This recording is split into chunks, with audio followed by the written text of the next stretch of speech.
I am Courtney Williams, creator and producer of Outlander Behind the Scenes, and tonight we're talking about episode 2 of Outlander Blood of My Blood, which is called SWAK, Sealed with a Kiss, written by Kirsten Van Horn and directed by Jamie Payne.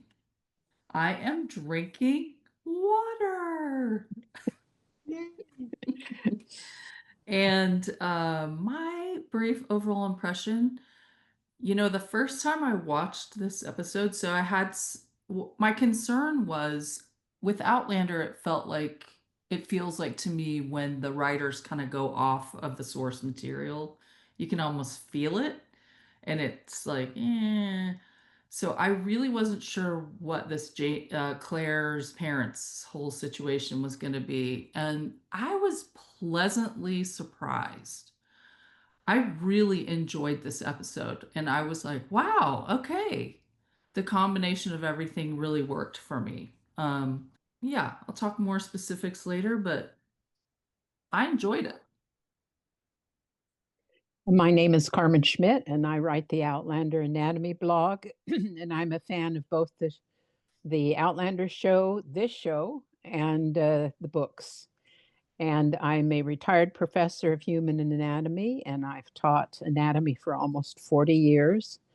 I had the singular pleasure and honor of being the science bees and anatomy advisor on Go Tell the Bees That I Am Gone for Diana. And it was a great honor for me.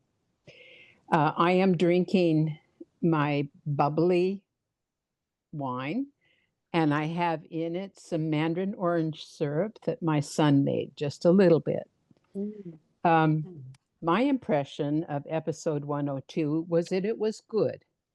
I wouldn't classify it as great, but I thought it was good. I do think that there were some parts of it that I thought were great.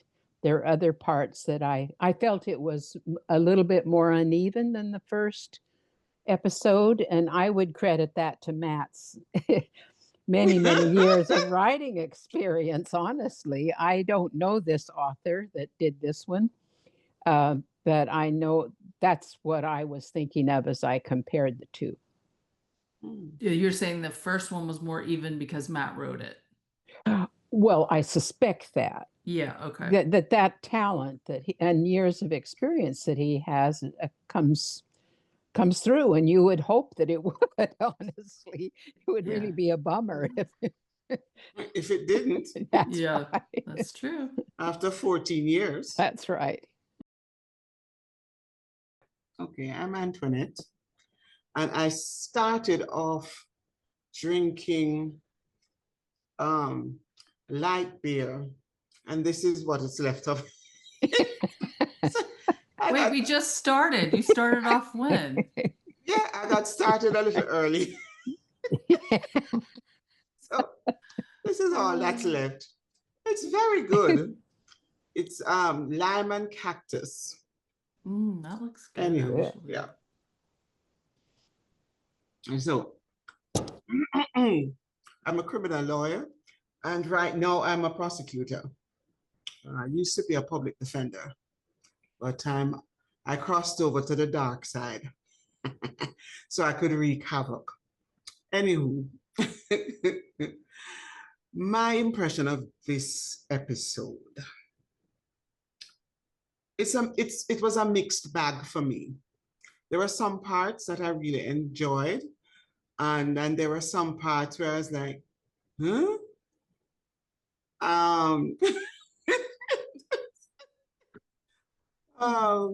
But overall, I think if somebody comes to it without the background of Outlander and just comes to this show on its own in a vacuum, I think that they would find it enjoyable and good TV.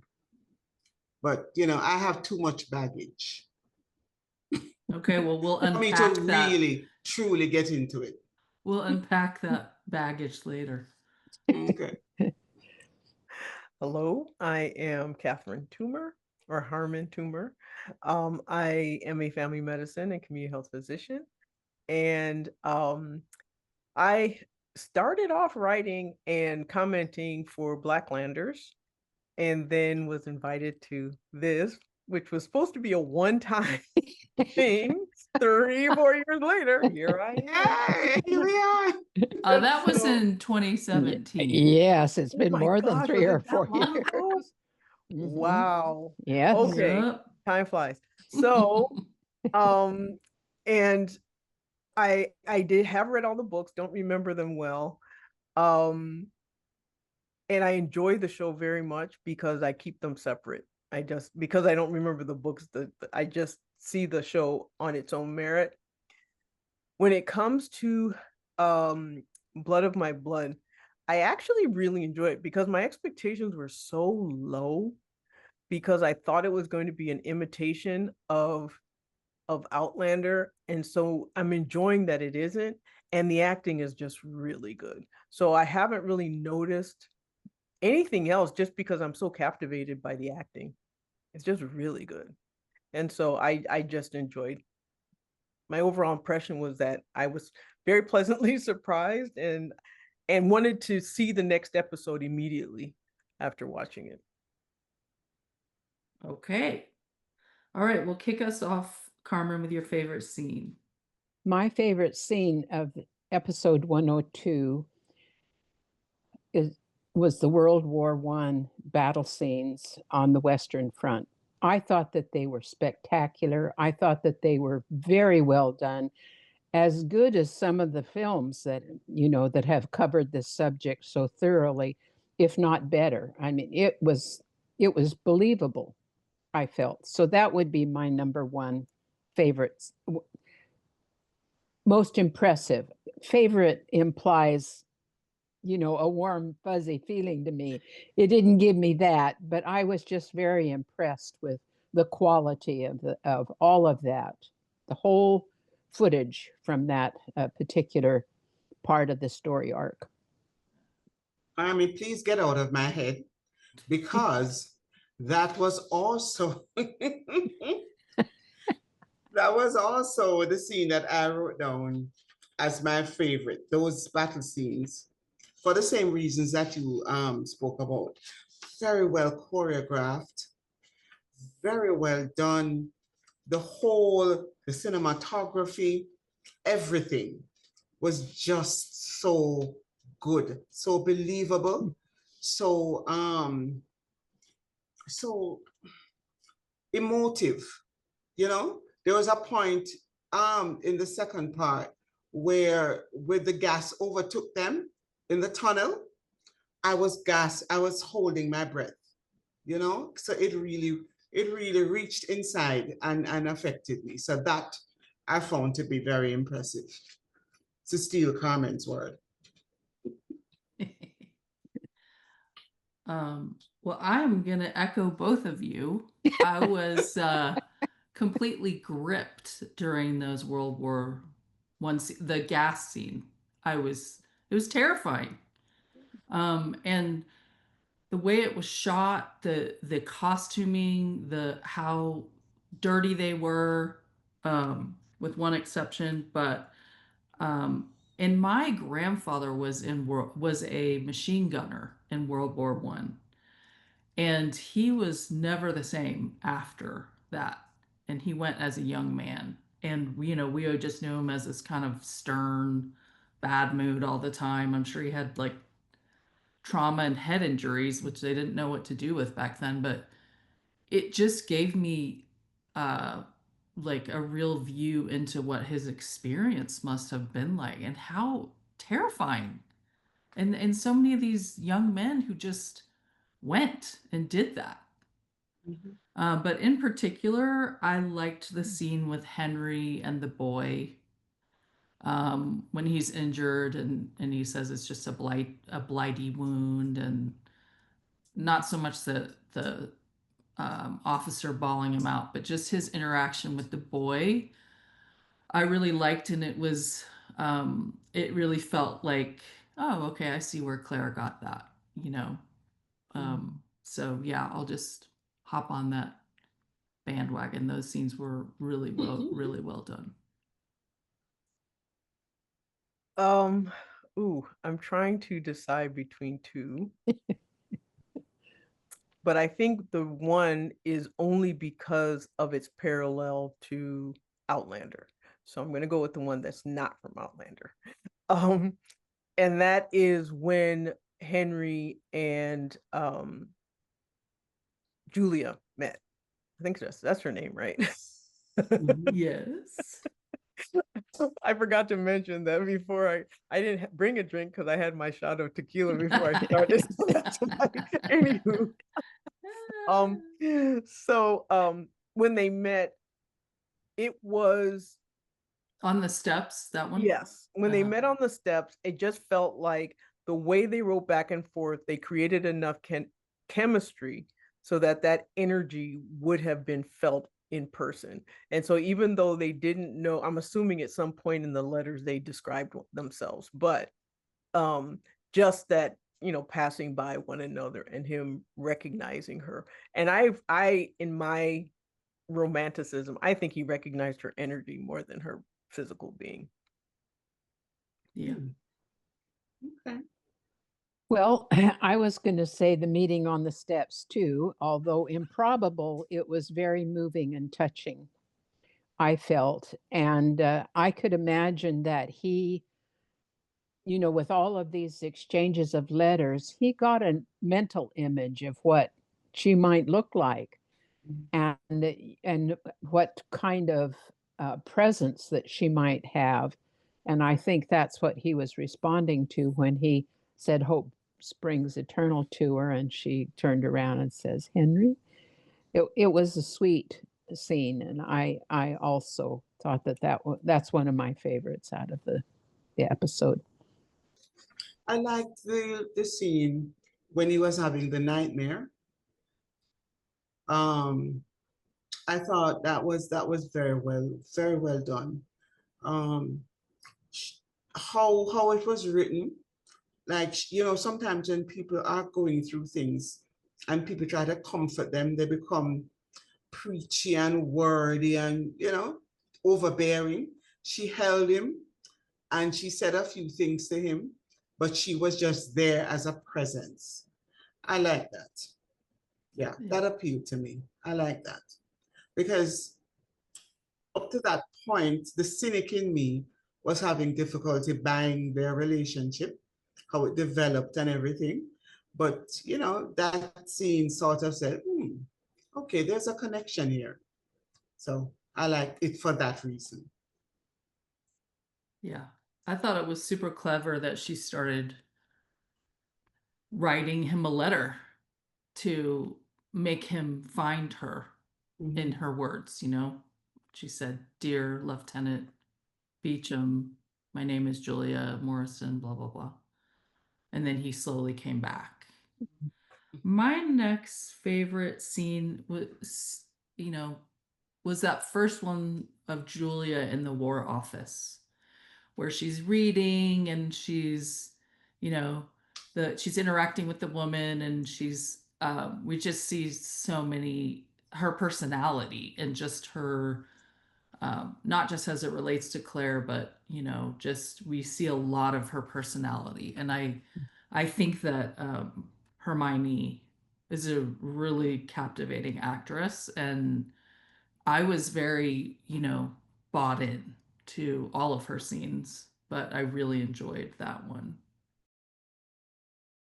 Okay, let's go on to what worked for you. Her reaction to her reality, her new reality. I remember as I was watching it thinking, wow, she really rolled with the punches, much like Claire did when she realized she was in 70. She was just like, okay, this is what I am. This is where I am. This is what I'm doing. So I've got to figure this out. And I just felt like I actually feel like anyone who's watching this should go back and watch Outlander if they haven't already, just because I think they would enjoy this so much more because there's so much similarity. Even the physical, like from behind, she looks just like, of course I'm blanking. Katrina. Katrina. Katrina. Yeah. You can tell I'm just not. her whole demeanor and the way that she was just like, okay, like suck it up, soldier, which is what Claire used to say to herself. I just felt like that was it was showed strength, but not that over the top strength that they often do with stars. They Yeah. get it wrong often with how they show women being strong. Yeah. They didn't this time. I really liked her idea of etching SWAK in the rock. I didn't realize that rhymed until I just said it. I thought that was really smart because he wouldn't have, if he saw it, he wouldn't have mistaken it for anything else but her message. So I really thought that worked very well in pointing him in the general direction that she was headed. So I liked that. She didn't have much choice. And that was really quick thinking on her part. So it plays into the intelligent, well-read, capable person that they are presenting her as a scientist or interested in science.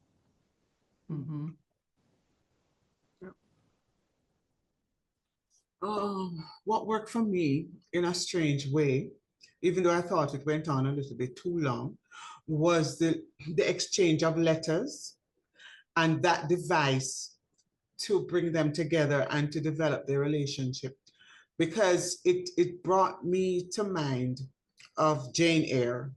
And there's a theme that runs through Jane Eyre that when people are meant to be together, they can speak to each other across time and space and recognize each other, and that the exchange of letters and them slowly developing their relationship through that without laying physical eyes on each other and their souls connecting.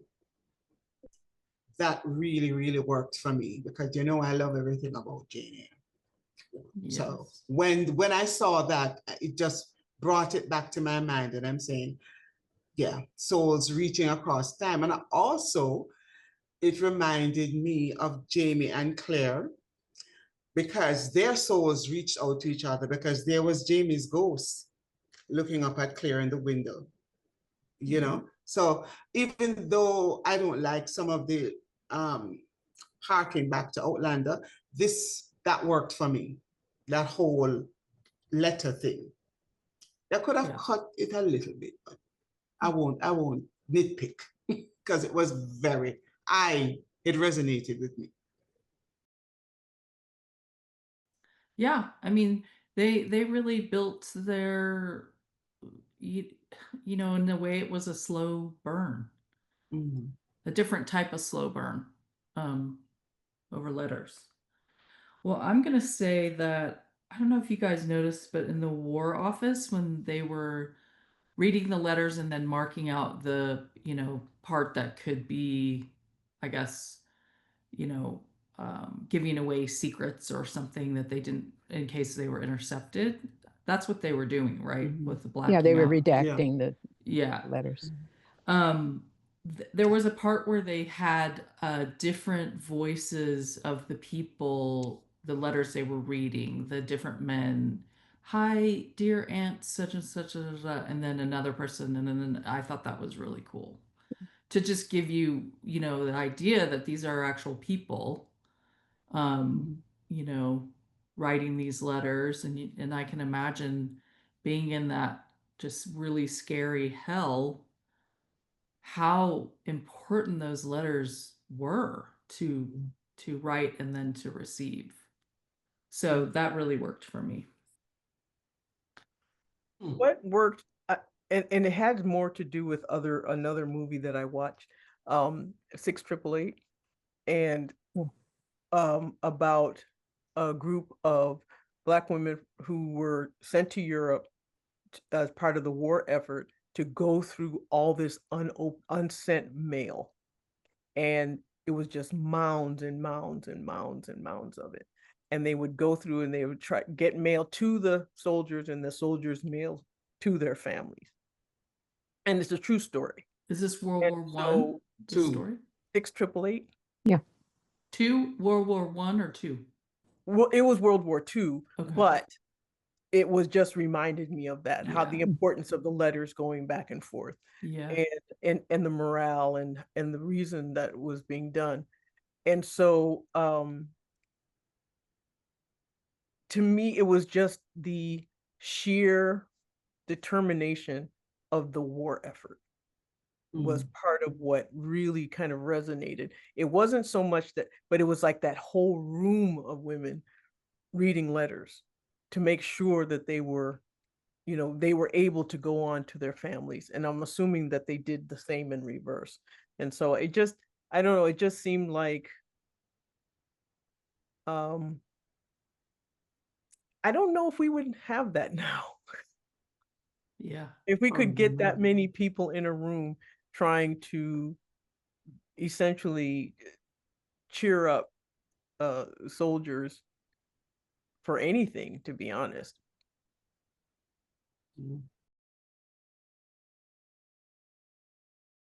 I really enjoyed the very brief story arc when Henry comes to the inn, meets the Grants, or Malcolm Grant and his Bladier, and Archbug. And then when he goes to Beaumont or Beaufort uh, house, um, the it's Beaumont House, the seat of the Clan Grant, uh, um, and meets Isaac. I just thought that was really well done and very interesting to me. I didn't think I would be so interested in all of that exchange that was going on between them, but I found it was quite fascinating. And Henry, being a solicitor, that was a big surprise um, in the story arc because we had no idea that he had that kind of education. But that education served him very well, in my opinion, as he was interacting with this group of men. He thought he pivoted time and time again in that situation, thinking on his feet, trying to save himself so that he could find Julia, and then finally accepting the offer to be the new Bladier for Isaac Grant. So I enjoyed that very much. I thought it was very inventive. I thought it was a new idea, an interesting aspect of him, and putting him in the kind of position where he's going to have access to people and resources as Grant promised him, as Isaac promised him. So I like that. And that just makes me think it's another Claire-ism. You watched him thinking on his feet as Yeah. he was kind of like, no, I can't do that. Then he's kind of like, oh, Yeah, he yes, I didn't fold can. in the face of, I mean, Yeah. that was a lot of pressure he Yeah. faced. They almost threw him down the well. So, I liked how they cut from the horrors of the battle to Julia's life in London. It was such a stark contrast that it made the horrors of the battle even more horrible. Yeah. So I thought that was very clever of them to use that juxtaposition, because it made you realize that what these men were undergoing was just basically inhumane. And then also I loved how the horrors of war came and broke through into her world when um, her place was bombed during the Blitz. Yeah. That was another very clever thing that they did, and that really worked. And I said, okay, yeah, you guys know how to tell a story. I'm going to say that out of everyone who has gone through the stones and awakened on the other side, I thought Julia did the very best, most convincing job. She looked like she was, her eyes were unfocused and she was just kind of like, I don't know, just the way she did it. I was like, I'm buying this. She is making me really believe she just did this trip and going, oh crap, I lost my thing, and looking for it. And I thought she did a great job there. Let's go to least favorite scene. Least Okay, favorite are we scene. doing just one? Mm. I did not like the Claire escape scene. The Claire When escape she, scene? not Claire, what's her name? Julia. Julia. I'm Julia. sorry. When Julia Oh, was trying to run away from the castle. yes. And it was Brian who happened to find her. And come on. You know, sometimes I think they just fall back on stuff that they think Outlander fans will like. And Yeah. it just irks me because it's obvious that they have a good cast. These actors are some very good actors. They're bringing a lot of stuff to the table. They need to give them more red meat and stop falling back because Brian just happened to be there and say, come back, just like Jamie told Claire to come back. And then they go in, and what do you know? He takes the lashing for her like Jamie did for Larry. Yeah. Come on. Yeah. They need to really stop that. They Yeah. really need to stop that because it Agreed. turned me off and it made me want to stop watching. For real, for real. So, you know, no. I mean, there are so many instances where they just fell back into the laziness. And as I said, they're doing a disservice to this cast because these guys can bring it, you know, because we have seen them. So, some of the scenes were just so well done. And then they give them this tripe. And really, come on. I'll take the lashes for you. I have to agree with you. That scene is under what something that didn't work. I thought that scene was super glued together. And that my least favorite scene was anything with that Balaki or whatever his name is. Who? Oh, the gun, The guy the heavy guy. who harks back to Marley. Yes.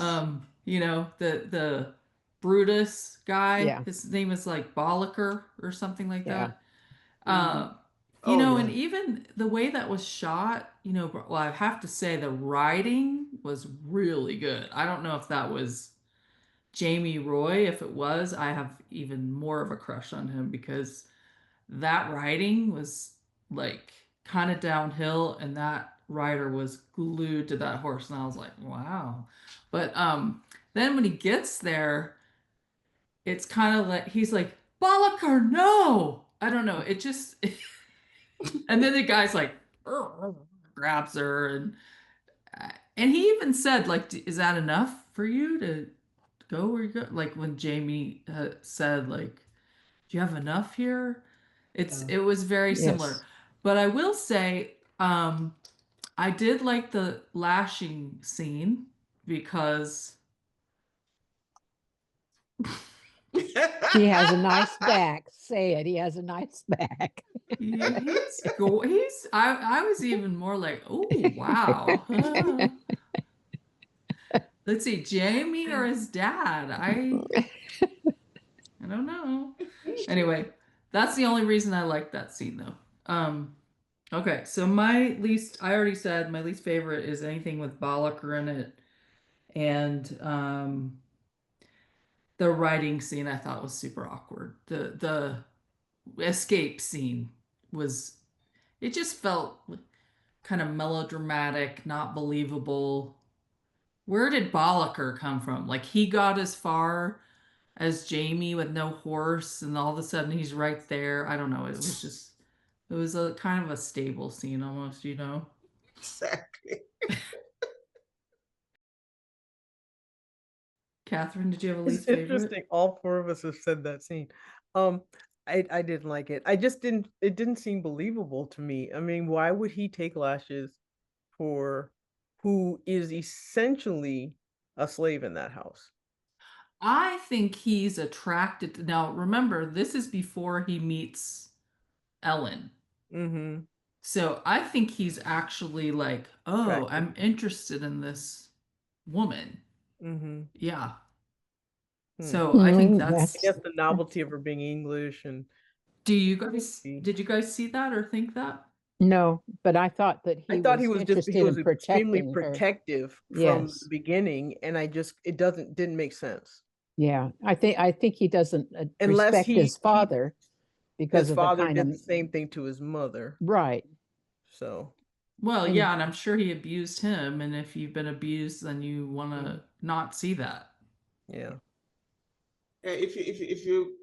If you stretch your imagination and extrapolate it out that far, it would make sense, but you shouldn't have to.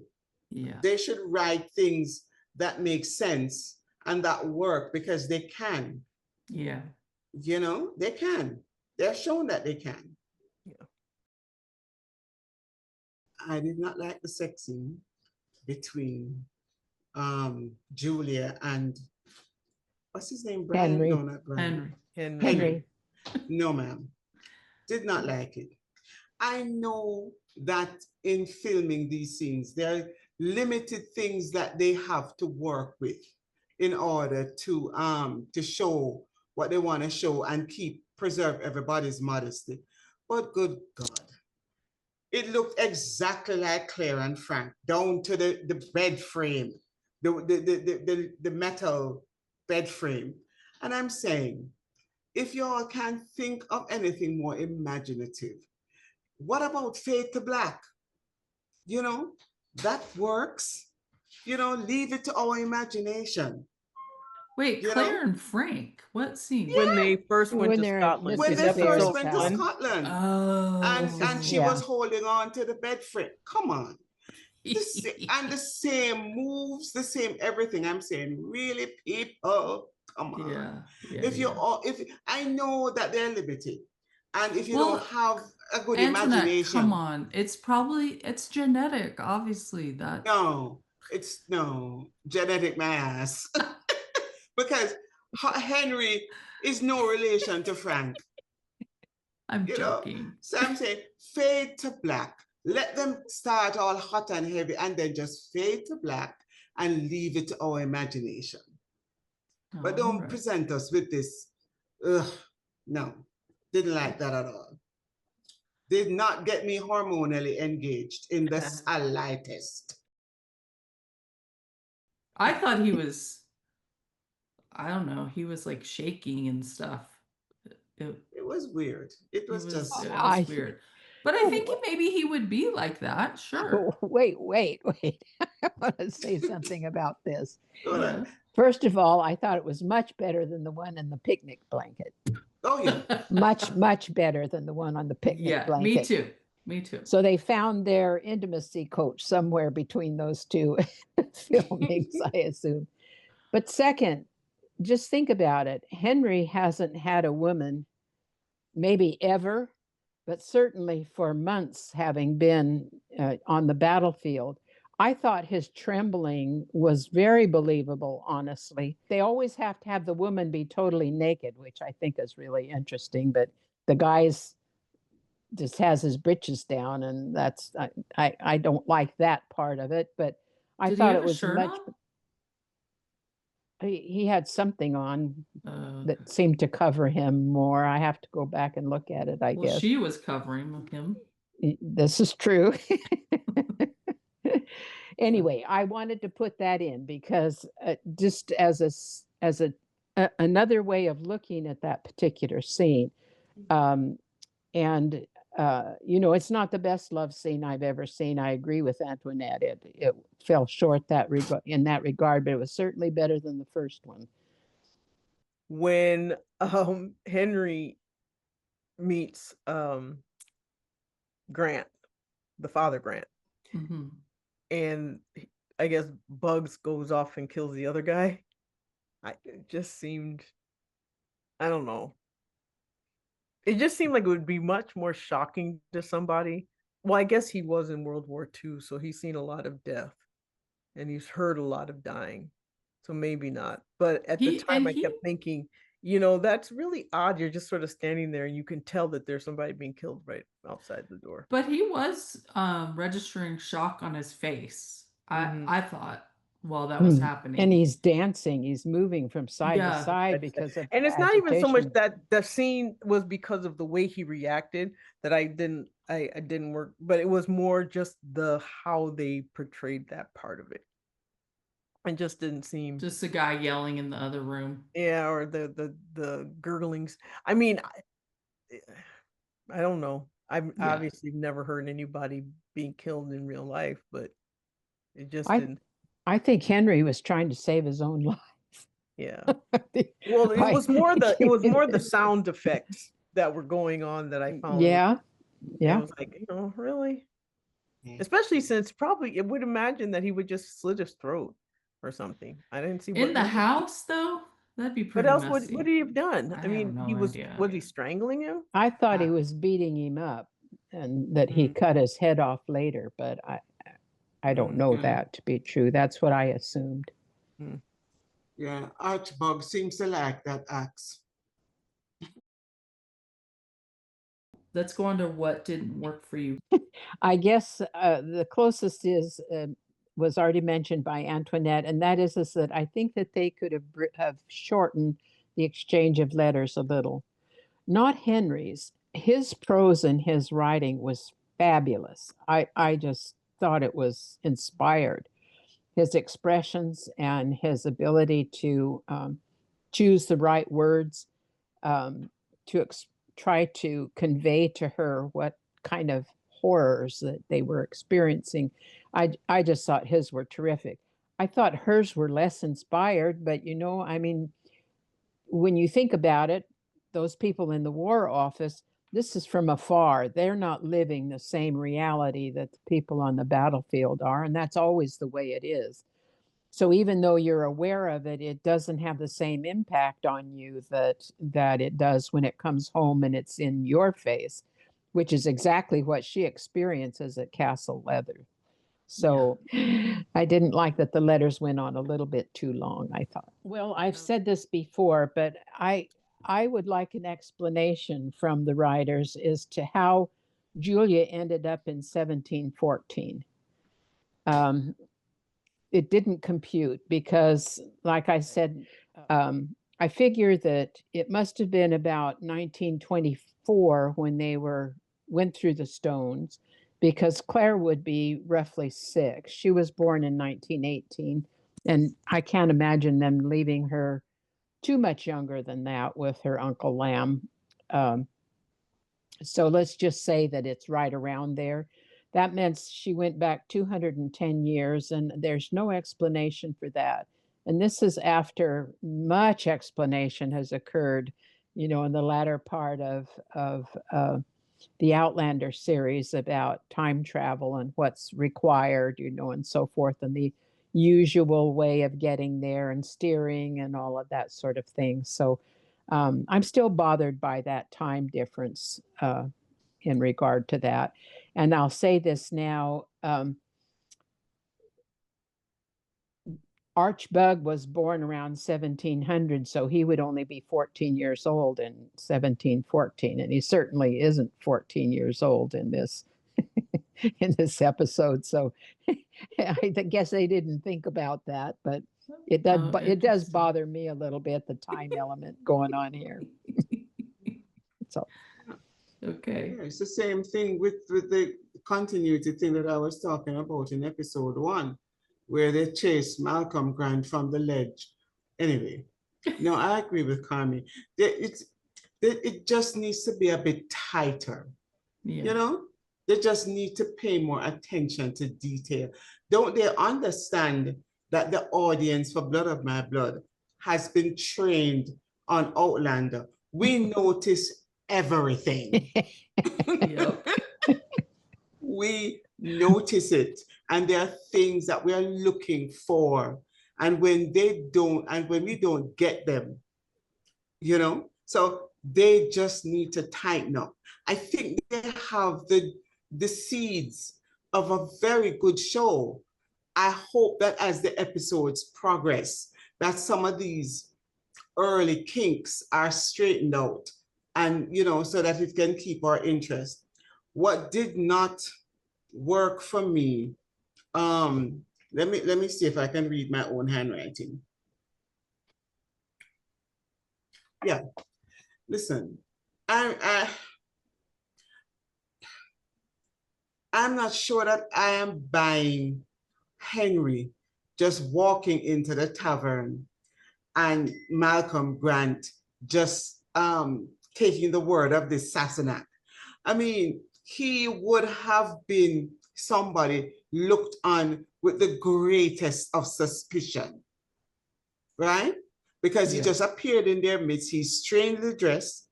He's English, so he's the enemy.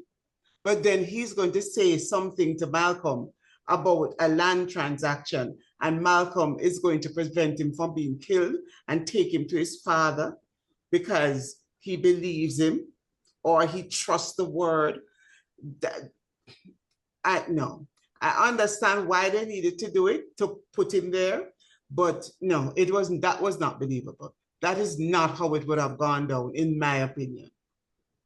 Because look, remember when Myrtle and them first meet Claire, right? This Oh, yeah. and the suspicion, you know, the And she's a distrust, woman. and it continued throughout. You know, when she was at layup, they still, and then Malcolm is just embraced and given this position because he made an observation about one particular deal.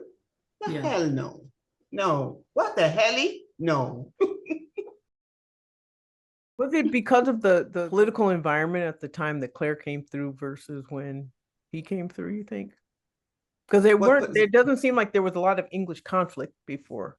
Oh, there was 3 I mean, risings. Yeah, that wasn't there a rising the next right year, around there. 1715? Yeah, something Okay. like that. Yeah, so Yeah. I don't think it would have been that. They should have regarded him as a spy. He should have been taken to Castle, to the Beaumont house. Or isn't that Hopetown House? That looks very much like Hopetown House, where Sandringham had his, might be different. It looks familiar. It could It either looked be Hopetown. CGI to me when they were Well, writing okay. to it. Yeah, Yeah. probably It did to me CGI. too. Yeah, he would have been hogtied and thrown in the back of a wagon, and that is how he would have come to their house. The only thing I can think of is that maybe Malcolm Grant's dad doesn't think a lot of him, and so he's looking for any way to, you know, get in his dad's good graces, kind of like Colum and Dougal, and says like, "Oh, he sees his as an opportunity to maybe prove himself or somehow get in his dad's good graces." That's the only thing I can think of. Okay, well, as I said, we shouldn't have to stretch so much in order for it to be believable and for it to work in the story. I want to be nodding along and saying, I don't want to be saying, what the hell? What didn't work for me is, where did Julia and Henry get these crayon pens? What crazy? That they were You mean writing to write their letters? That they're writing to each other at the end. You know, in Jamie and Claire and Outlander, they're all using quills and da-da-da, and suddenly they have these like crayon pens or something. And I'm like, they would have at least had to have a bag, or maybe they showed how that worked and they cut it out, but I was like, what? And paper. You know how how rare and precious. I think her paper was the map that she took from Lord Lovett's office area. And she tore it in half, you know. I don't know if you saw that. And they had matching crayons. Where are those from? The Dollar Tree. Oh, no, exactly. They popped off. They popped down to Inverness. Yeah, that was weird. Catherine, what didn't work for you? Okay. The editing didn't work for me. No, I felt that there were scenes that I kept expecting to continue, and then they jumped to something else. And I just, and the other thing that doesn't work for me is I want my walls back.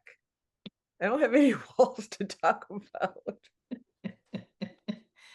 Yeah. Anyway. I was a little puzzled by the fact that Henry didn't seem that blown by the clothes and where he found himself. Whereas Claire was, I'm not sorry, Julia was very, she was shocked to hear that she was in 1714. But Henry sees the guys and he just says, Julia, what have we got ourselves into? And that was it. But I mean, he seemed to really take it with a lot of aplomb, more so than what I think most of us would would be able to do. So that didn't quite work for me, that part. So one of our viewers, and her name is Airsick. So sorry, Airsick, I don't know your actual name. Um, has proposed that Henry is an experienced time traveler. What? Yeah. I didn't hear that. She proposes that Oh, interesting. that Henry is an experienced time traveler. That's why he Oh, wasn't okay. really. And that would explain why he kind of knew what was going on with the stones and they didn't show, So I'm not sure where she's getting that, but that's But that would Yeah. make sense. yeah, it That would would make make all the sense. rest make sense. Yeah. Right, exactly. So that'll be interesting to see. Thank you, Airsick. Okay, Antoinette, anything else that didn't work for you? Let's take up the tone. Actually, I think Kathy touched on it. The jumping from one scene, from one thing to the next. The editing was choppy towards the latter part of the episode. The first part of the episode I thought was really good and flowed nicely, but they fell into that trap that they fell into in Outlander when it's like they know they're running out of time and they have to stick a whole lot of things in and they just throw things in to get it done. And that's how it felt to me. It felt rushed. It felt like a lot of my high school book reports. It starts off good. It started like Gone with the Wind, and then the end.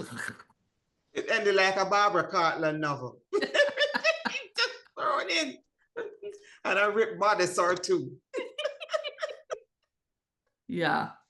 Well, I'm gonna add that I thought again those World War I scenes at the beginning were spectacular. So well done.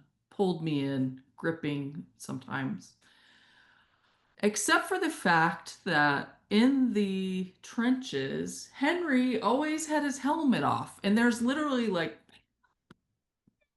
everyone, and I'm sure that was so we know it was him and, he's the leading guy and all that. But it just was like, why does he always have his helmet off? And everyone else has their helmet on and they're getting shot at, and he always had his helmet off. I just kind of, that felt very Hollywoody.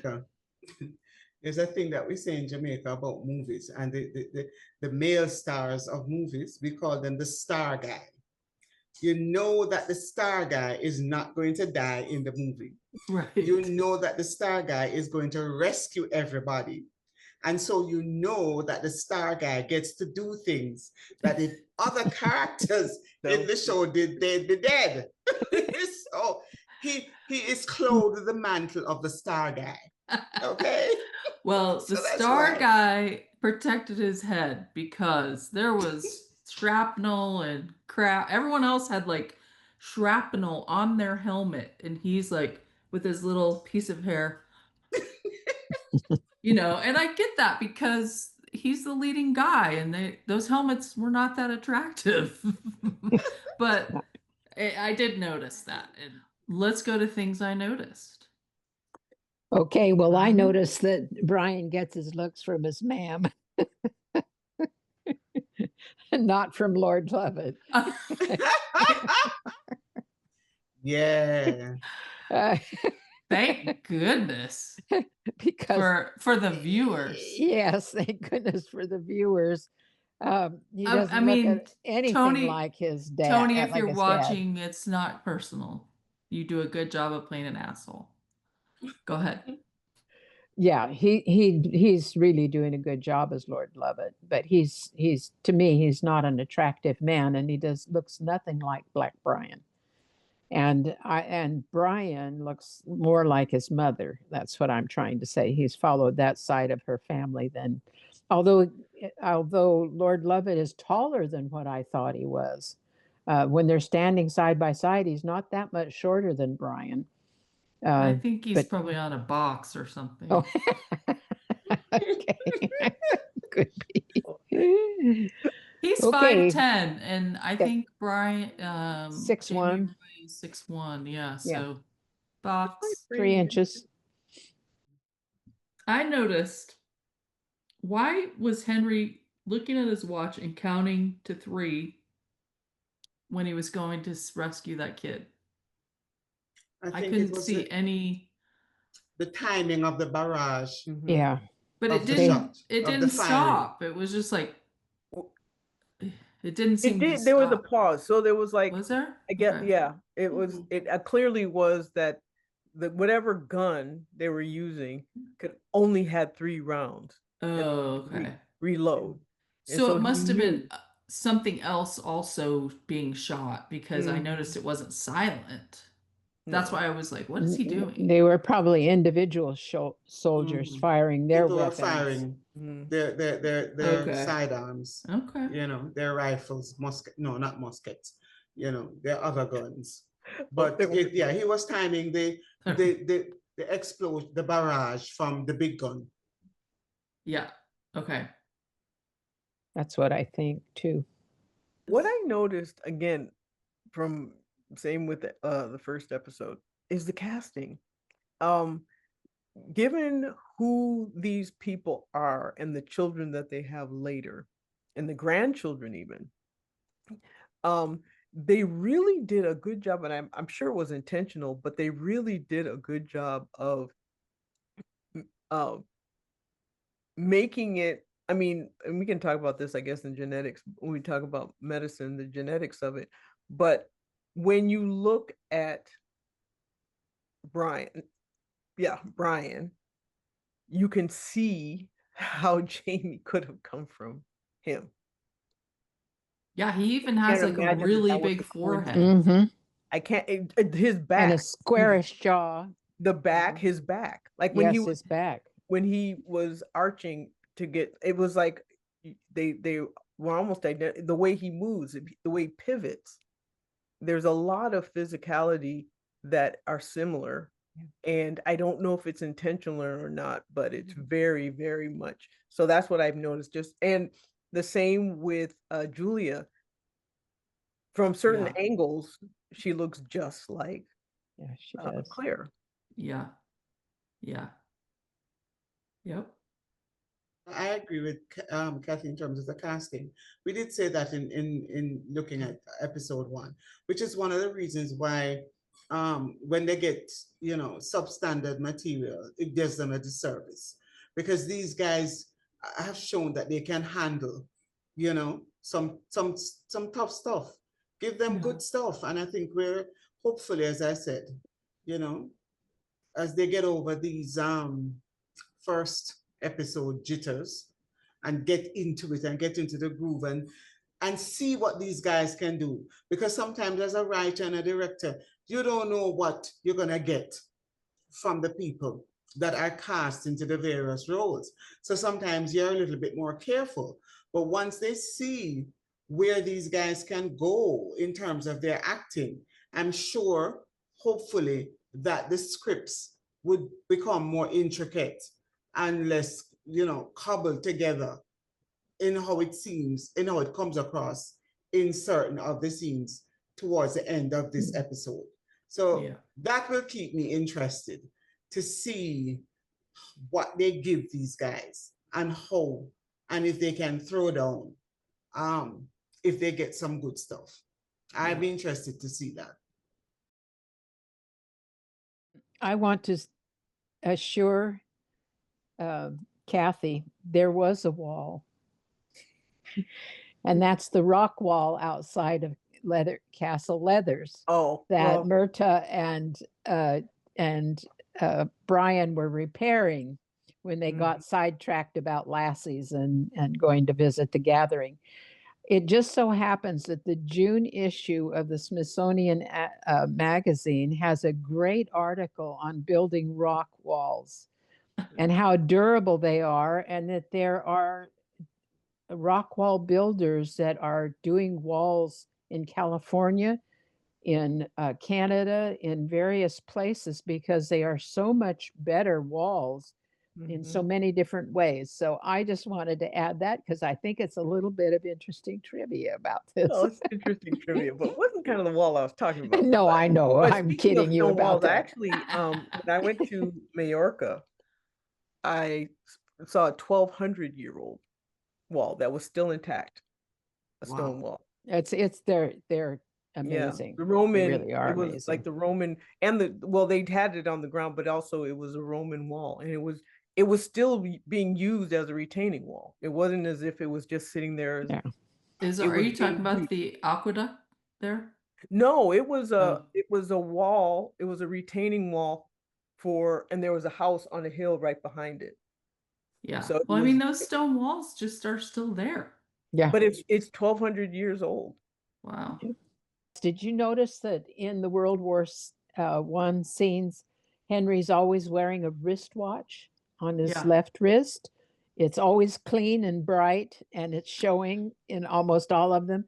I wondered if that's the same watch that she works on later, because that was a wristwatch. It has the two um, bars on the side where a strap can be hooked around it, that she repairs that particular watch. And that's when she said she wonders if she has talents as a horologist. But yeah, I noticed that wristwatch and it caught my eye. And, I thought it was an interesting to do that because time is such an important character in this whole series, actually. But I think they've done various ways of bringing our attention to time. Yeah. Interesting. Yeah, that wristwatch might play a part somehow later. Later, and it may be how he got through the stones. I mean, because the jewels in it would have, yeah. I noticed that during the letters back and forth between Henry and Julia, did you guys notice what song was playing in the background?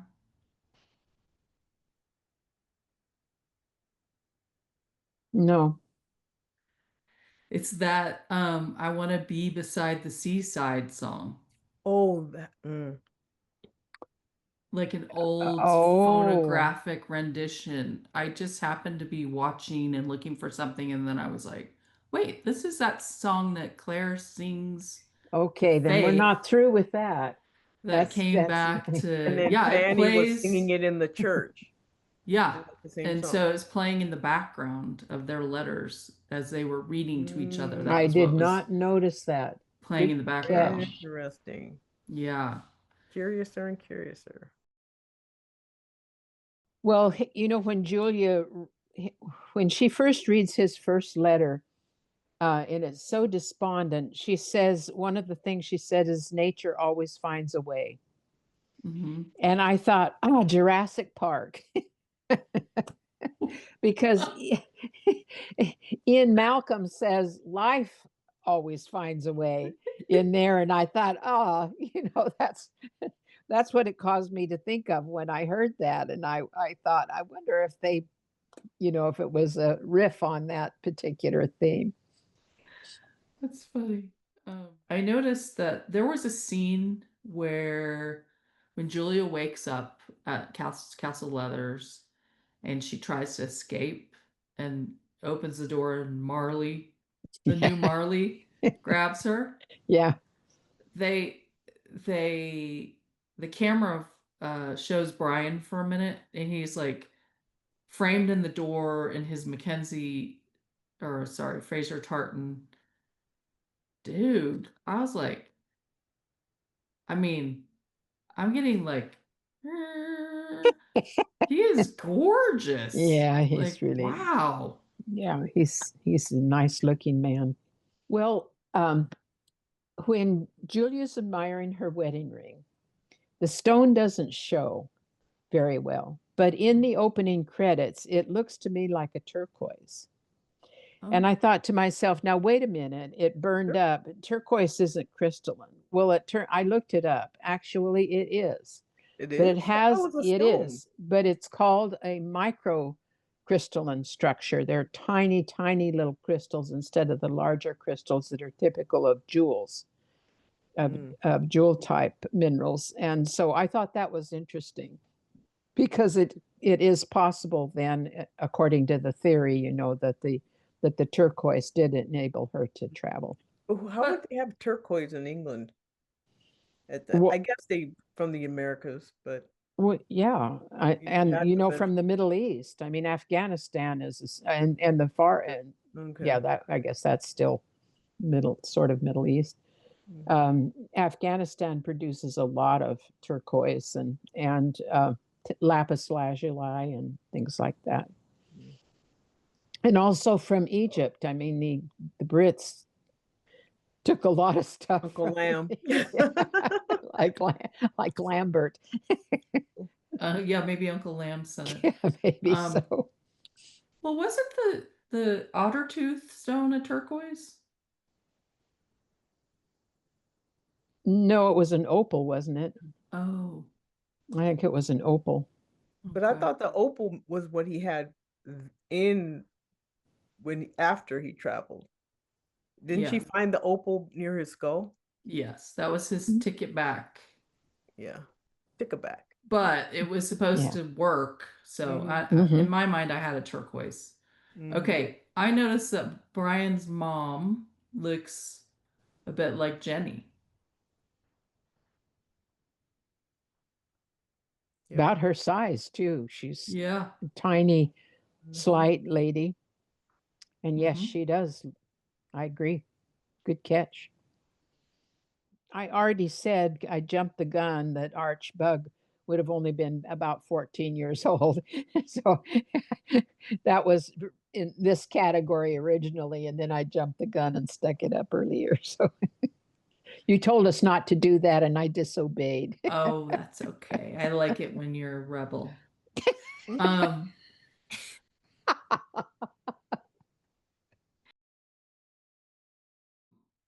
Henry reminds me of Lord John Grey sometimes. Oh, interesting. Yeah. Yeah. I think he reminds me more of his brother. Hal? Mm-hmm. Oh. Yeah, but there's something. There's Yeah. something. I don't know what it is. And then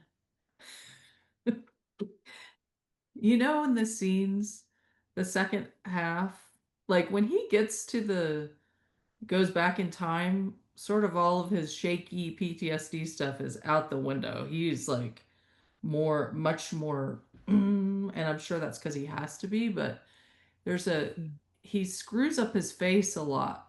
Yeah, he does. And I was like, well, that's reminding me of young William from episode 4 of Oh. 6. And then I was like, no, they're not related. Okay. Well, yeah, they are. Not by No, no, blood. no, no. Sorry. Yeah. No, you're right. Okay, so shall we go on to medical anatomical? Do you Sure. ladies need a break? Sure, we can do that. Okay. There was a lot in this episode actually, Okay. mostly because of the World War I thing, but I'd like to comment on the gas. That was mustard gas, also known as chlorine gas, and it was a poison, and it was the first weapon of mass destruction of that kind, that chemical warfare that had ever been used. It was developed and used by the Germans. And what it does is when it comes into contact with the mucous membranes of the nose and the lungs and the throat and so forth, it um, it forms hydrochloric acid, and that uh, Makes it just ruins the tissues.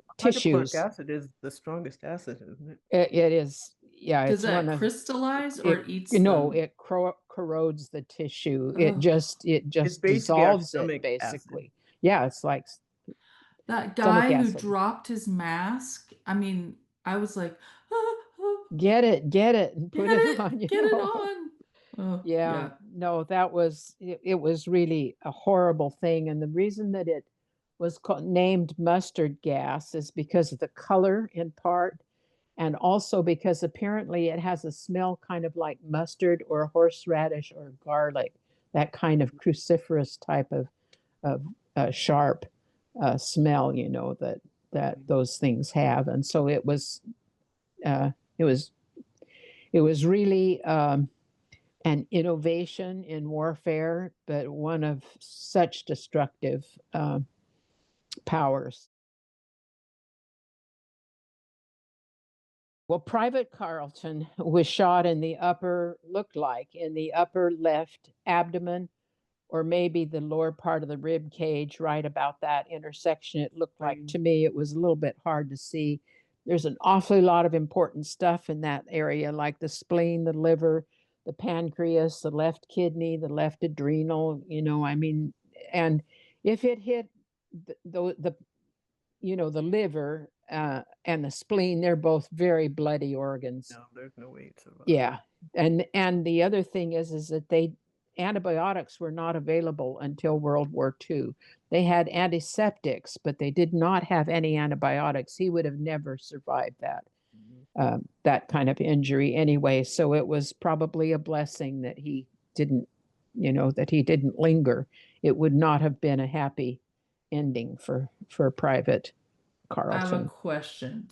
Mhm. That seemed like the same injury from the boar hunt in Outlander. Similar, Mhm. except that in the boar hunt, it tore his abdomen open. Oh, It was a rip in the abdomen, and the tusk, where it caught him and the boar went like that and ripped up his abdomen. But this was a bullet wound, and it did a lot of damage from, the amount of blood loss, and also you just couldn't see the anatomy well enough, which means it was pulverized basically by the shots. So well, what I was going to mention that I noticed and had a question about is that would have been awfully painful to have someone do a fireman's carry on you yeah, but he didn't with, have any with choice. that wound. And wouldn't he be covered in blood? Yes. What's his name? Henry? Henry, Yeah. yes. He didn't have any blood. Mm-mm. Just so I everyone noticed knows. that. Yeah.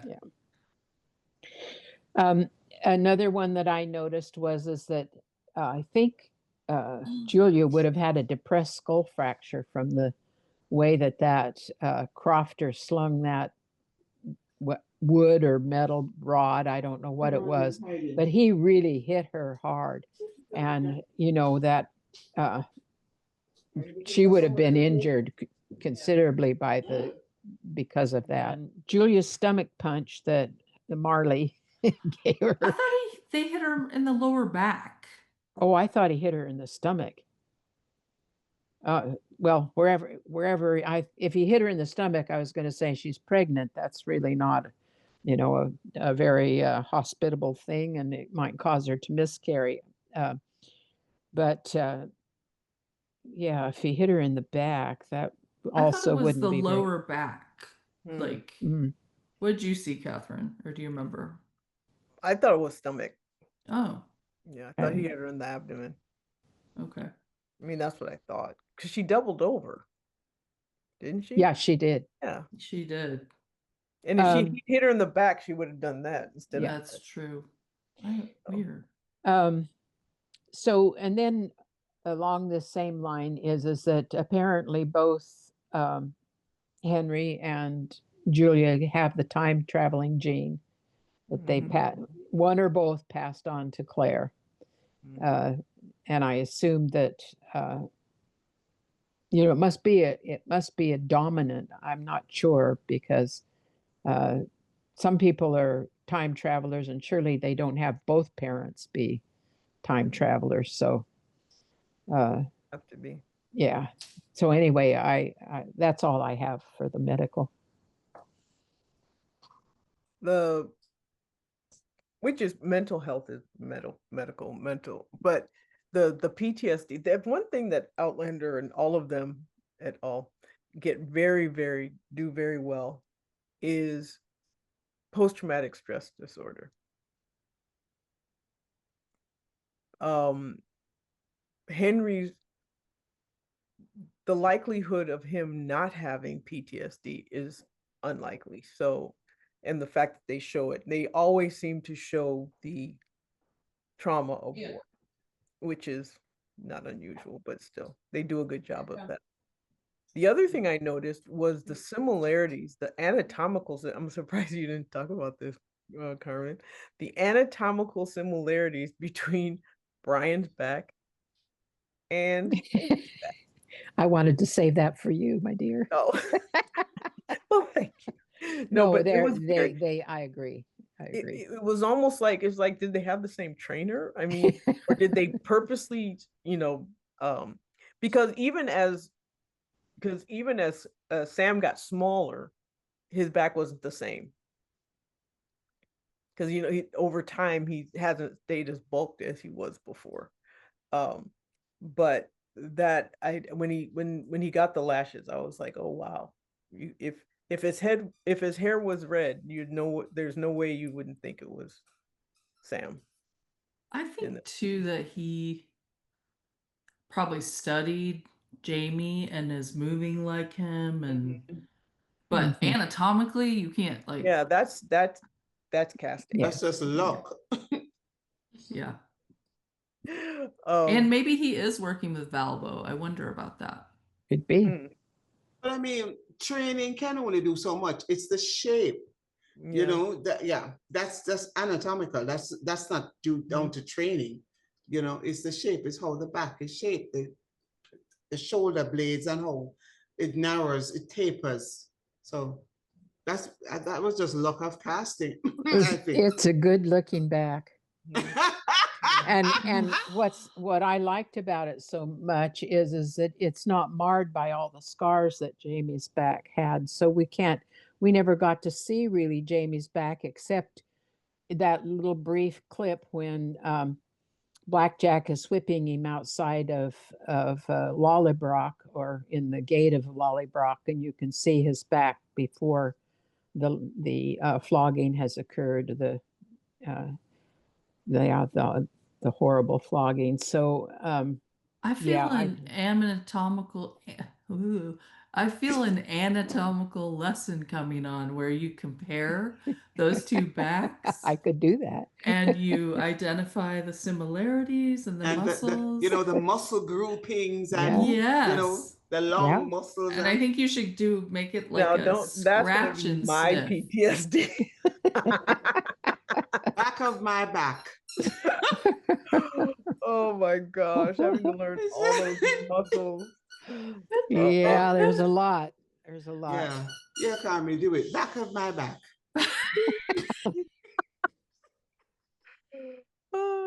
That's too funny. But yeah, I will not have PTSD from that lesson at all. No, I'm just saying. I might do that. That's really very funny and clever. Back of my back. Let's go to legal. Well, I was a little bit confused by this big important revelation that Henry gave to the Grants in terms of the land that they were going to buy. Because normally, if you're buying land, you do get the right, you buy the land, and you purchase all the rights over the land as well, the right to collect rent, that passes with, unless you have a different kind of contract, which especially excludes and preserves that for the person who is selling the land.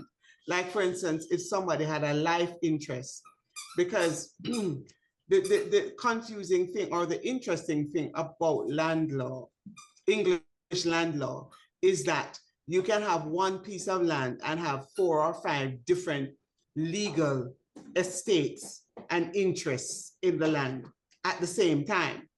So you can have somebody who is a life tenant who doesn't own the land but is entitled to live there for their life and collect rents and that kind of thing. You can have somebody who has an equitable interest. Therefore, they are called the remainder men. So once the life tenant is dead, then it goes to them, and so on and so forth. So I'm saying, unless this is some special kind of deal that the Grants and the Campbells are talking about, what is so earth-shattering about the fact that he tells them that they have to make sure that they're going to have the rights to collect the rents and that kind of thing? Because the land, anything that is affixed to the land passes with the land. So if he's talking about the cottages and the properties on the land itself, that didn't make any sense to me. That didn't make any sense to me, why it was such a big revelation. Yeah, he was saying. Yeah, that's not what I heard. What did you hear? Because so what I heard is that the Campbells owe the Grants money, and they were offering 2 cottages. Nothing about the land the cottages were sitting on, but just the 2 cottages in repayment for what they owed. And their Bladier was saying, yeah, this is a good deal, go for it. And Henry was saying, you better get the deed so that you know that you're getting the land that the houses sit on. It's not just the buildings, so that you can collect the rent and so forth for it. But that's what I heard. Yeah, but that doesn't make any sense legally, because you can't buy the buildings, because if it's affixed to the land. They weren't buying them. They were giving them to, they were trying. If they were deeding them, transferring them. Right? Transferring them, but he's building, saying there's but no not the paperwork. land the building sat on. Right. That's why he's saying you need the paperwork. But you can't separate the two. Well, because anything that is affixed to the land becomes part of the land.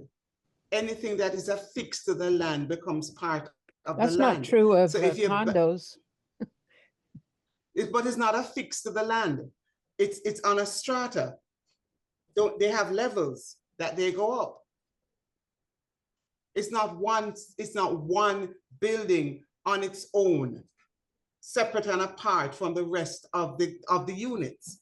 I'm talking about a single structure or structures on a given piece of land. If it's affixed to the land. In New York, that's not the case. They actually rent. New York, people own the land underneath the buildings, and the people who are in the buildings have to pay rent to the person who owns the land underneath the building. There's some big case going on right now because there's a condo, their fee went from like 400%. You have things like 100-year leases where somebody owns the land and gives somebody a 100-year lease, and they build whatever they want to on it and collect the rents and so on. And they pay a nominal rent, like $10 a year, to the person who actually owns the land. But they have a 100-year lease or a 999-year lease. That's not the case in this one. The case I read, they actually own the land underneath, and the each condo owner pays the person rent on that land. But the value of the land has gone up, and so he raised the rent. He's raising the rents. And the rent on it. So whoever built the condo had no deal. It was each condo owner pays rent to the guy underneath. That is it. No wonder it ended up in court. Yeah. Because that is very strange. Because I think it's right there where there are like several. It's of course it's been gentrified around it, and so now the land is worth 100 times more than what it was before. Yeah, I'd love to see that case, because that that's weird. That is something that I would have I'd never seen. heard of that until I saw that case. I was like, Exactly. weird. So that's very interesting. Mm. But going back to Brian and them lot, I didn't really see that as such a big revelation. Maybe I misheard what it is that the Campbells were offering, and maybe I misheard what Brian was warning the Grants about. But if they're going to be deeded the cottages, you can't separate the cottages from the land unless they're like houses on blocks that you can pick up and move. Well, I think that was part of the issue. They weren't doing any deeds. It was their word. Okay. They were saying, we're going to give you these 2 cottages. And Mhm. Henry says, you need a contract, you need in writing. And that's when Isaac Grant says, well, a man's word is bond. is a bond in the Highland. And he says, as it should be. But then he goes on to explain that this is what can happen if you don't have a deed, contract or a a deed. contract Yeah.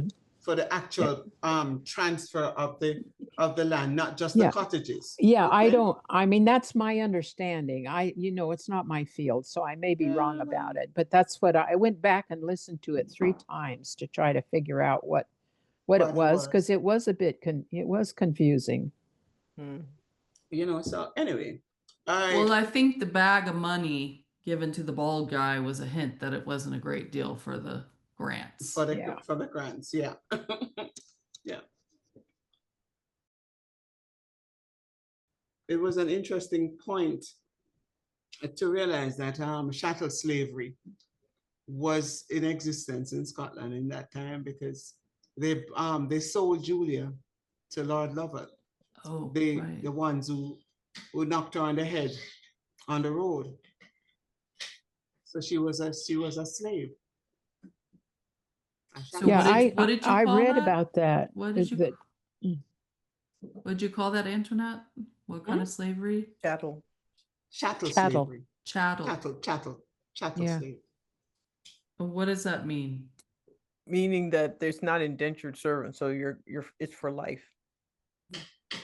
And they could just pick her up on the road and do that? I mean, well, they had her, the Connors had her, and they owed Lord Lovat money, so they but gave they can her. just steal her? I mean, Yeah, that's what she couldn't believe. She's, she's, what'd you say? I'm Julia, what's her last name?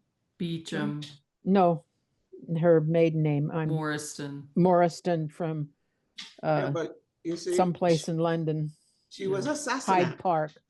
She was a Sassenach. So she had no family that they're aware of in the Highlands that could come and say, oh, that's my aunt. You can't have her. She was a Sassenach.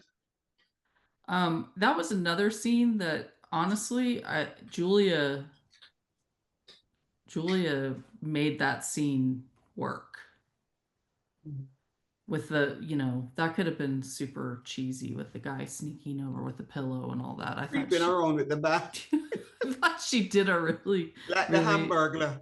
Yeah, I thought she did a good job with that scene. Oh, you know what?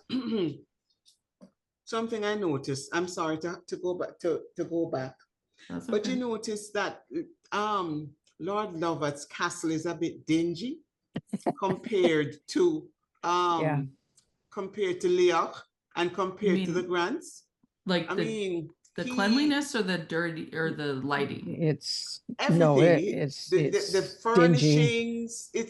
It's So yeah, he looked like he was poor compared to he fell out of favor.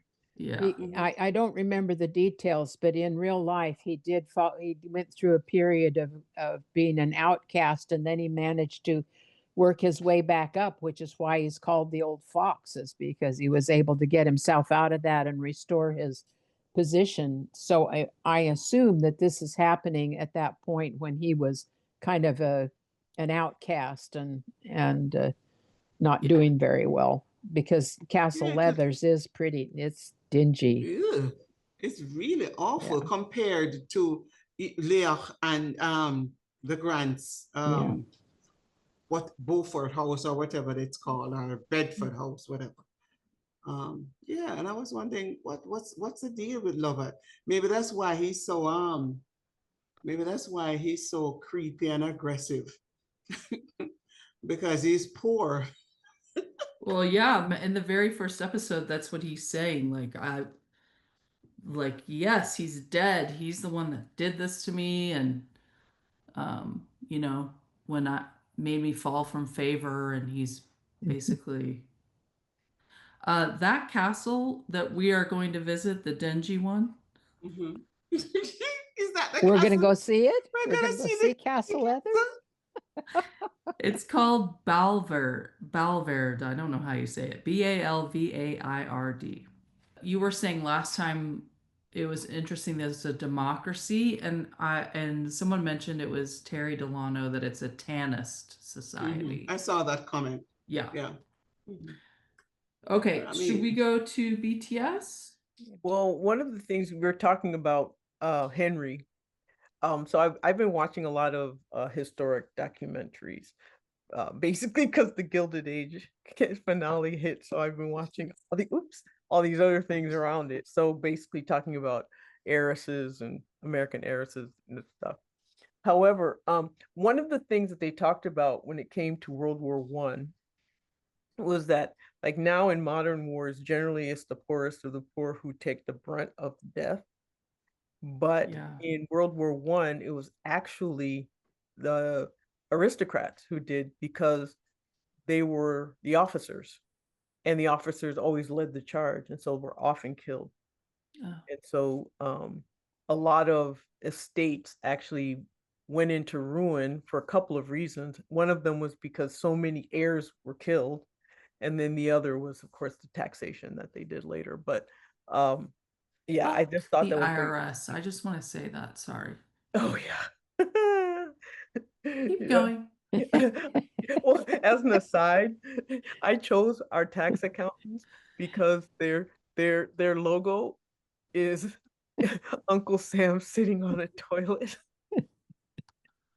reading reading a book like how to screw people as best you can. They have a big circle and an X through it. So I'm like, these are my people. Just like Damn. now, the wealthiest of the wealthy are not taking the hit. No. But then that's what happened. Yeah. And there was, I mean, whole generations, multi-generations were just wiped out because of World War I.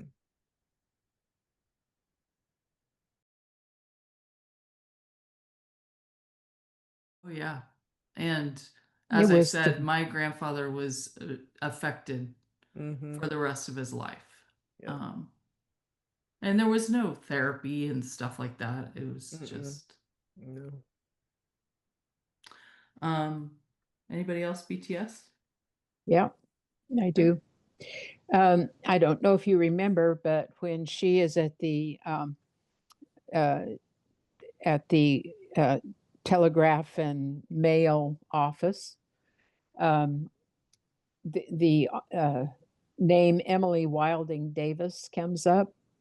She was a suffragette, Oh, and yeah. she did throw herself in front of King George V's horse. Now they said carriage, I think, but I read that it was his horse, and she died 4 years later, 4 days later, pardon me. She became a martyr for the cause of women's right to vote. Wow. And so it's interesting they stuck that in there, and along with the same in the same area when she's talking about wanting to matriculate and get a degree in the future. The Edinburgh Seven were real. They did matriculate at the University of Edinburgh in medicine. They completed everything, and they were not allowed to graduate and receive their diplomas. That was 1869. Why? Because they were women? Yeah. Oh, yes. Oh, bullshit. Yes, because they were women. Because they didn't have a cock. Yep. exactly. Poor Ellen. She's suffering the same Mm. thing. A horologist, do you know what that is? I I'm did not know assuming what it's that someone who is. works on a watch. It is. It's the science of measuring time and keeping time instruments functional. So she said, I have some, they have some skills as a horologist. The wooden washboard that she was using that looked so odd, that is accurate. I looked it up, and they did have just blocks of wood with slats carved into them, and that's what they scrubbed Well, you know what? on. We have washing Wow. boards. I know, but this was, my mother had one too. It was glass, though. The ripples Oh were no, I've seen them. glass. I've seen wood ones and metal, Yeah, like yeah, corrugated iron, yeah. I but have two. I've never actually seen a glass one. Galvanized steel. I think they were galvanized Mm. steel is what they were made. The metal ones were made out of that, but this was wood. And in the 18th century, that was very common. There were different shapes to it, but yeah, they had these ridges cut in them, and then they scrubbed the clothes on that. The blade ear, which I mentioned last time. Well, a blade ear is an advisor or a spokesperson. It doesn't have to be a solicitor. So it was really a double whammy for him to be a solicitor and be able to give advice. So I can see why Isaac would be interested in him. And he has no qualms about killing. So Yeah. anybody who If it isn't doesn't work faithful to out, him, if it doesn't just work out, just kill 'em. behead him and stick him on a pike. Off with his head. That's it. I, That's all I had. I wouldn't want to work for an employer because their severance is really severance.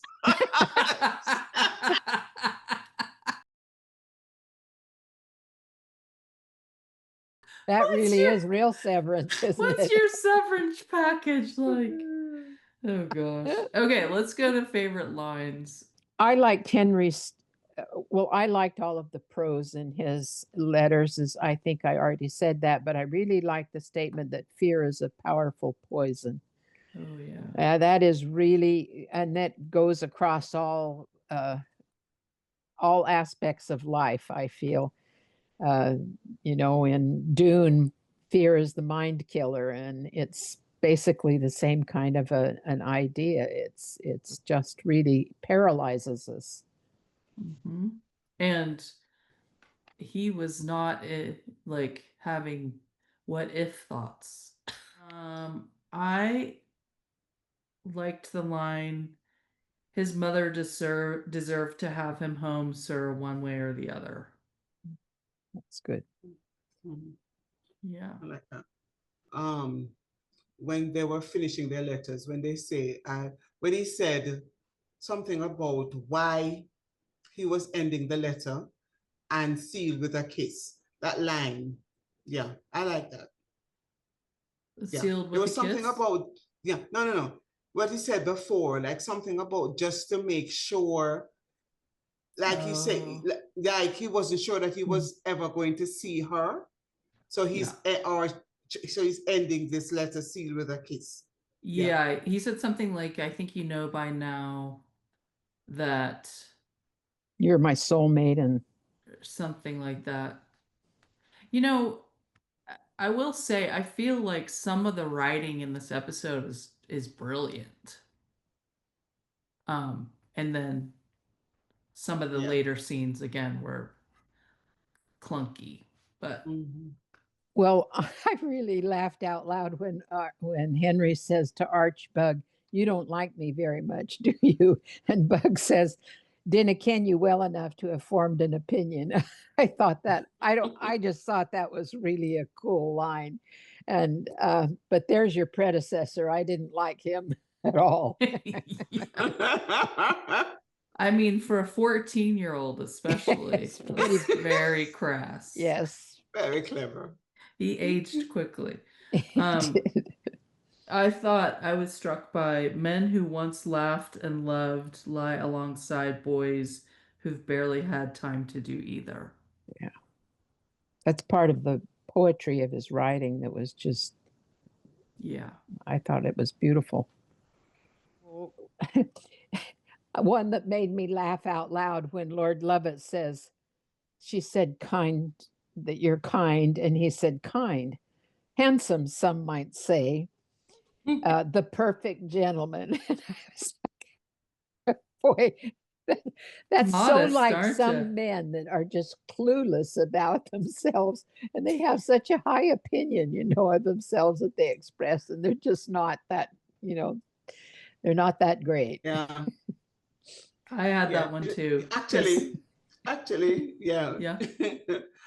That reminded me of something in Jane Eyre when Rochester asked Jane if she thinks he's handsome. And she said, there is nothing in science that could make you handsome or something like that. It's beyond the power of science to achieve Wow. that, You handsome. make you handsome. Have you read that this year yet, Antoinette? Oh, yes, we're in August. I've read that I know you read it every year, right? every single year. It's a Okay. good book. It really is a good book. I have I could spend an eternity in the dance of our words. It's a good one. This writer, I mean, like I'm saying, like, But I mean, some of the letters were quotes from poets. yeah, Like he well, quoted John Donne and she yes. quoted Robbie Burns. Yeah, but I don't think these particular lines were part of that. Okay. But, any more, Ooh. Carmen? Yeah, I thought when Henry says he's having this exchange with Isaac Grant, and Grant says, well, you're free to choose, of course, because Henry says, I need to be on my way. I'm looking for someone, and blah, blah, blah. And so Grant says, well, you're free to choose, of course, and you can go on your way, but, Sassenach alone in the Highlands, and Henry, the look on his face, and he says, very well, I'd like to accept. Yeah. And I laughed about that. I just thought, smart man. It's a no-brainer. That was a threat. Yeah, Totally. sure. Like, of we're course gonna it come and was. kill you if you don't take Yes. this job. Yeah. Yeah. Leave now, and you might your head might end up on a Yeah, bike. that's right. You're Which not is safe. That was a hark for me to Colum telling Dougal that your head may end up on a pike. That was do you remember that line? He really nailed that line. Gary Lewis is so talented. Do we go on to standouts or you have more, Carm? That's really all. I like the one where Henry says the laird, he wants Dougal Mackenzie's head, not his sister's hand. I mean, that's really a succinct little package that says a whole bunch. And there was a lot of that kind of writing in this, which I have to extend my appreciation for. Yeah, agree. Okay, standouts. The countryside scenes, just magnificent. There was quite a few in this episode. Yeah, the when they steal Julia and they're heading off toward Leathers, that was just gorgeous. Yes, and then the snow-covered mountains that she looks at from the parapet, as she's looking out. There were some really beautiful scenery in this. Yeah. My standouts has to be the set decoration, the war scenes, and also the scenes in London, the costuming, the streets, everything was just that attention to detail. I wish it could be translated to every aspect of the show, that attention to detail, but the set design and the costuming, they nailed it. Both of those are on my list. I'm gonna say again Hermione Corfield. I'm really impressed with her. I find her very believable, very As Julia. As Julia. I'm just convinced that she's Julia, that she's lit from that time, that she's Claire's mother, that she's everything that she presents, I'm convinced of. This episode really made me a fan. Yeah, I didn't notice any weak links at all in the acting. No. I think everybody delivered. I can't think of one main character where I can say that they, Maybe that they fell down. Bolliker. They didn't hold. Who? He's not a main character. Marley? What'd you say? Oh, yes, Marley 2.0. yeah. Bolliker, what I think is his name. Bolliker, yeah. He might have been Marley's dad.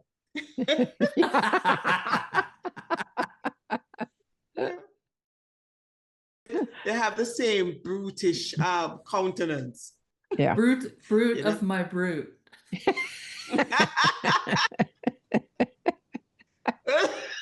You see, my coughing had stopped it. Making it start again. Sorry. Okay, let's go on to big themes, and then we're done. My big theme is my big theme was pivot. It's like there were just people pivoting throughout the whole episode. And I think with Julia and Henry, that was very clear.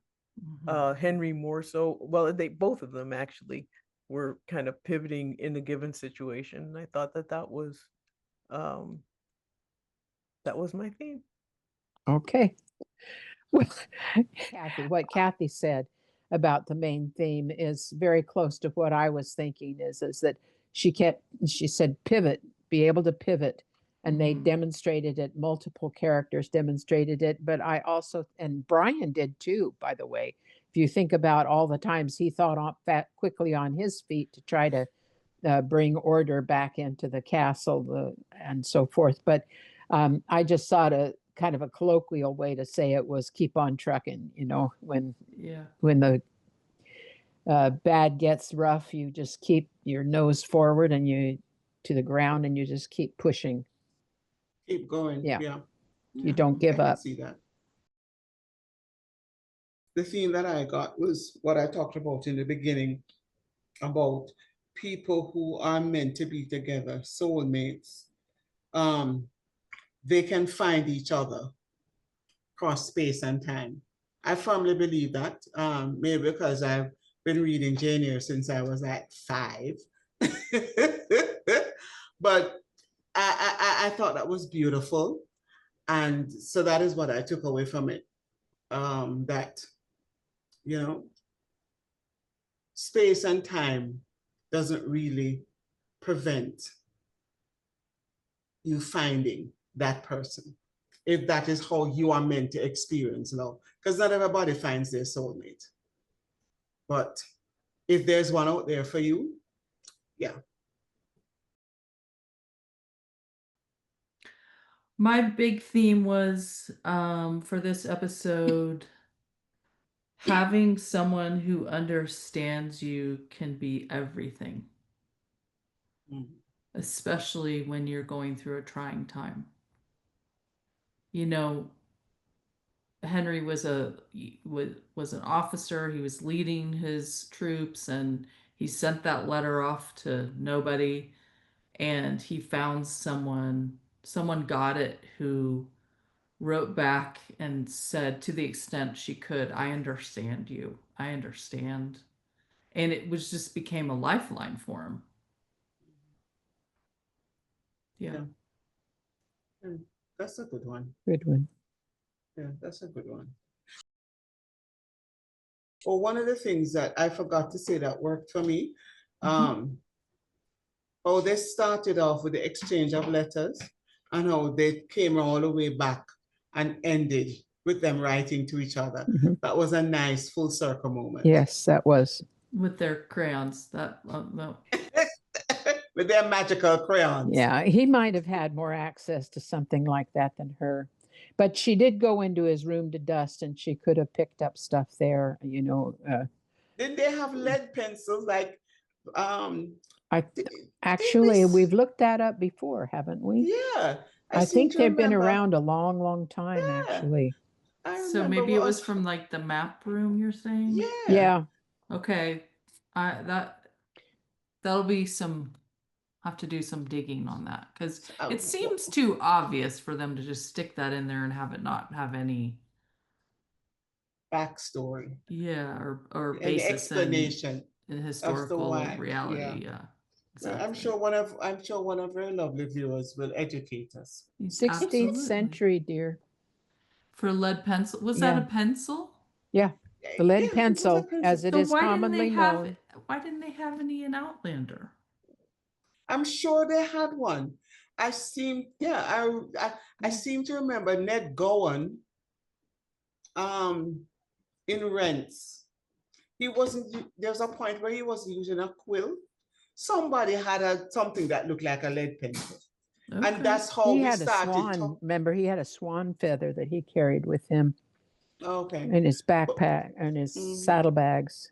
maybe it wasn't him, but I remember us having this discussion about lead pencils before, Yeah, and 16th century. we were Hmm. wondering how come they have it. I'm sure there was one in Outlander somewhere. I think so, because I think we've talked about this Yeah, before. we have. Yeah. We did. Wow.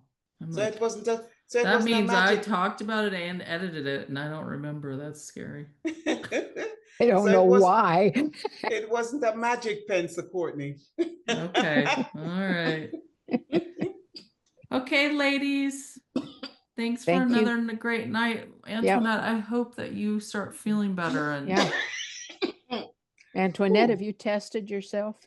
Yeah, I'm going to dig out one of those tests. we And had a talk with her before you got on, Carmen. I'm yeah. sorry I was late. I apologize. Oh, I think that's the first time it's ever Yeah, it happened. is. So Exactly so. We're always the so ones I think lagging behind. a beheading is probably appropriate. A severance. Yeah. Off with our head. Next time we'll have Carmen with her head on a pike. Well, she was late last time. Listen, Too with bad. AI, we can do it. We can do anything with AI now. No, we won't do that. All right. Have a good evening, gals, and sleep Okay. well. Okay. All right. Love you. Bye. Love you. Bye-bye, dear. Bye.